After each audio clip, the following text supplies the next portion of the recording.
अर्थात लेझिम हा आपला पारंपरिक खेळ आहे महाराष्ट्राचा, आणि संभाजीराजांनी कधीतरी हातामध्ये लेझिम घेतलेही असेल, काय माहिती, इतिहासाच्या पानात नाही पण मनात तर असेल.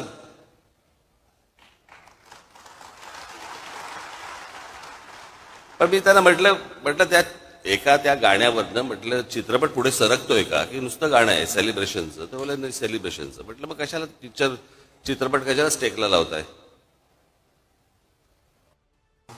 आपल्याकडे काय आहे, हल्ली सगळ्यांनाच इतिहास समजायला लागलाय, सगळेच इतिहास तज्ज्ञ झालेले आहेत, सगळ्यांच्याच एकदम भावना उफाळून येतात सगळ्या बाबतीत.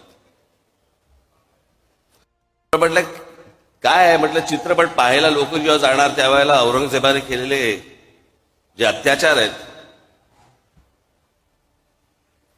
ते डोक्यात ठेवून म्हटलं ज्यावेळेला लोक जातील, आणि म्हटलं ट्रेलरमध्ये काहीतरी लेझिम बिजिम नाचणार बिस्तार, म्हटलं काढून टाका म्हटलं.